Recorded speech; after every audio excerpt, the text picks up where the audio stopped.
En manchette aujourd'hui, Centraide Abitibi-Témiscamingue, nord du Québec, lance sa stratégie 2023-2024 et inquiétude autour du manque d'arbitres dans le hockey mineur. Le TVA Nouvelle Midi commence maintenant.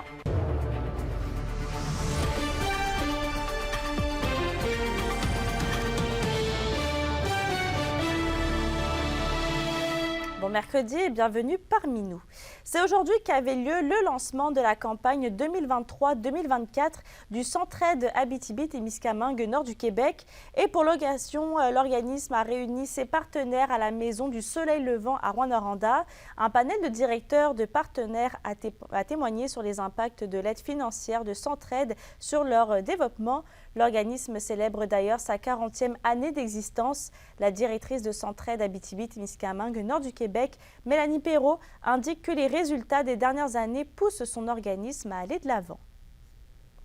Beaucoup de partenaires parlent de ça, l'image de Centraide comme un turbo. Comme Centraide ne doit pas être le moteur d'un organisme, c'est pas notre rôle.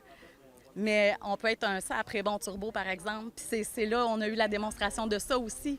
Fait que oui, la transformation, on veut vraiment contribuer à ce qu'il y ait des changements dans la communauté, puis on voit qu'il y en a.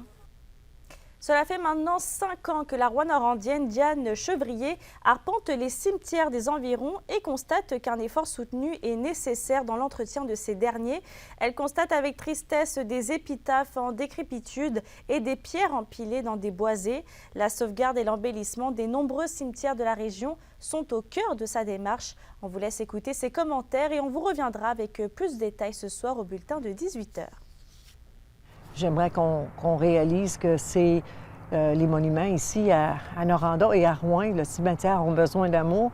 Puis nos ancêtres, c'est patriotes, c'est la fondation de Rouyn-Noranda. J'ai dit, je veux qu'il se passe quelque chose.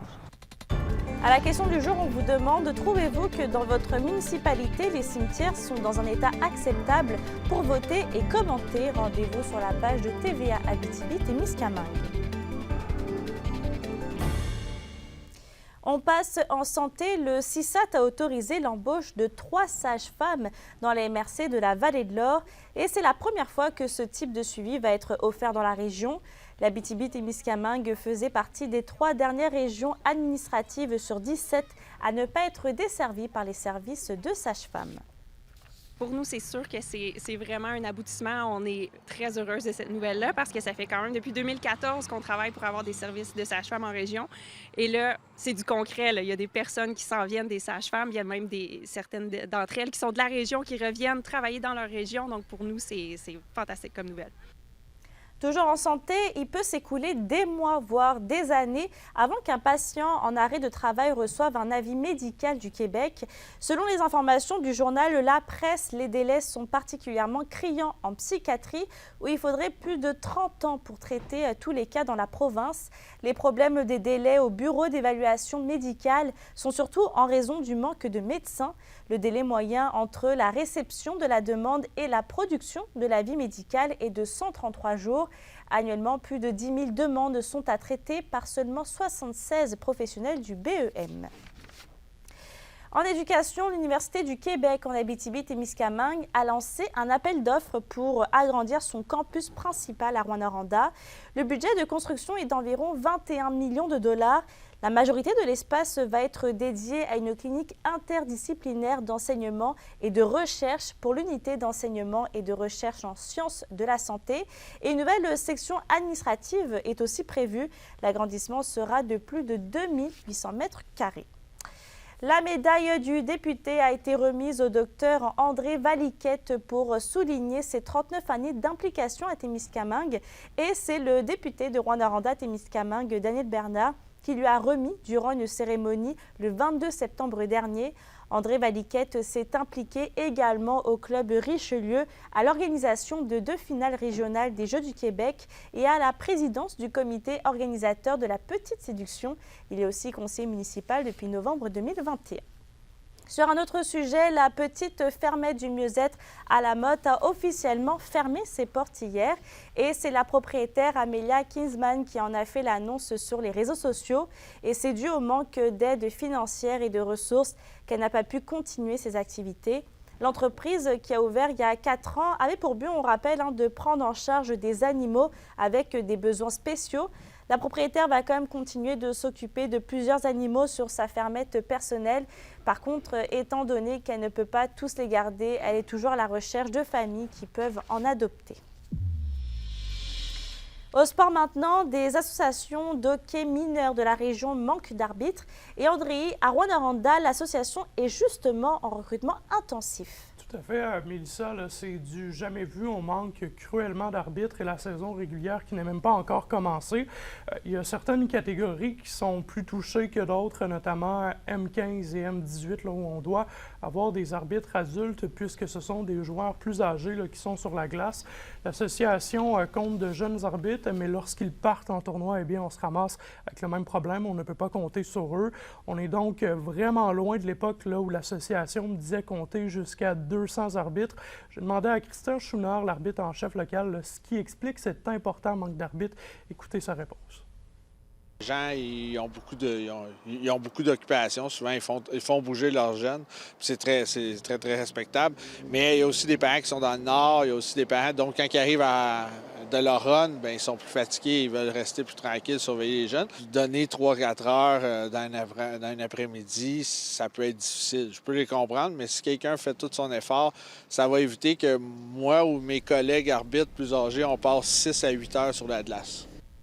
Mais André, est-ce qu'il y a des solutions à ce manque d'arbitres? Eh bien, à Rouyn-Noranda, l'association qui offrira une formation niveau 1 ce samedi, on offre la chance à tous ceux et celles qui sont âgés de 12 ans et plus, là, qui sont intéressés à s'impliquer, de se faire former rapidement à la base de l'arbitrage.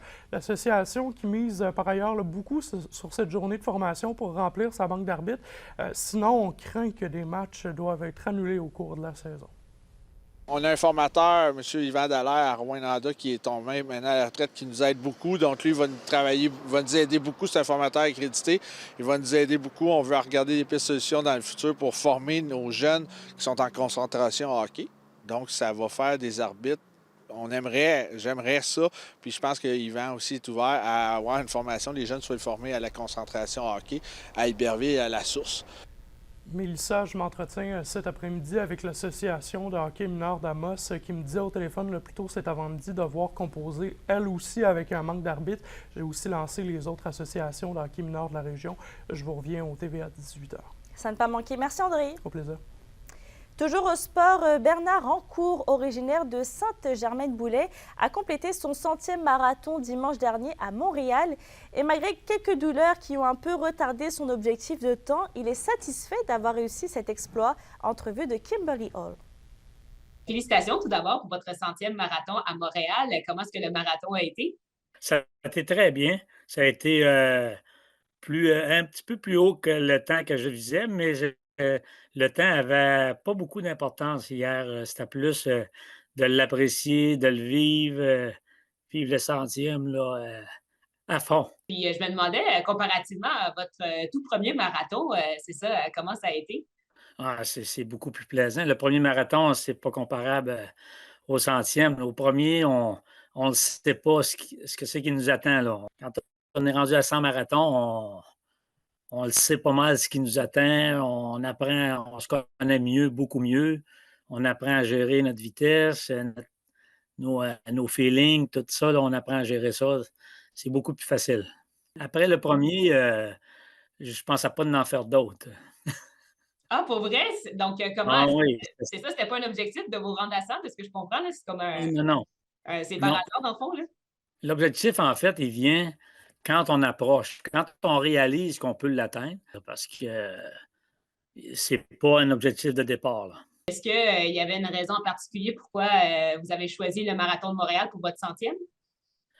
Parce que j'ai une fille qui habite à Montréal. Ça fait que je voulais le faire où ce qu'elle reste, puis que ma femme, mon autre fille, puis mes frères et sœurs, ils pouvaient venir aussi. Là. Tout le monde pouvait être là. Dans l'avenir, est-ce que vous pensez continuer à faire bien d'autres marathons? Oui, je veux, tant que le corps il va être capable, on va continuer. On va continuer 4-5 par année si c'est possible. Mais je n'ai pas d'autres objectifs de chiffres, là. Un à la fois. Félicitations encore une fois. Merci pour cette entrevue. Bien, merci beaucoup. Et c'est aujourd'hui que la 20e édition 20 ans, ça se raconte du Festival de contes et légendes en Abitibi-Témiscamingue est lancé.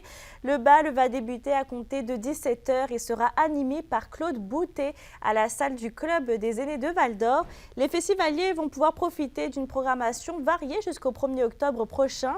Et ce soir, le concours de la grande menterie, la vie ukrainienne à Val-d'Or, ciné-comté, slam poésie et marathon brunch et contes vont être de la partie.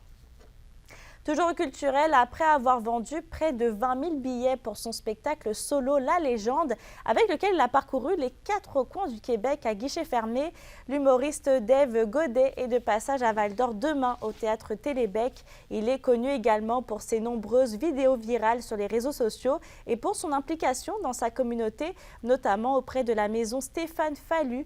Il nous présente un spectacle où l'humour a un tout autre niveau grâce à son originalité et son style excentrique. À la météo aujourd'hui, on continue sur cette belle vague ensoleillée. Le soleil va rester toute la journée dans la région avec un maximum de 20 et 21 degrés. Par contre, ce soir et cette nuit, on a un avis de gel sur tous les secteurs.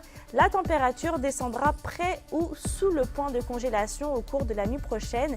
Sinon, ça va être dégagé avec des nappes de brouillard se formant au cours de la nuit et va faire un minimum de plus 2 et 3 degrés.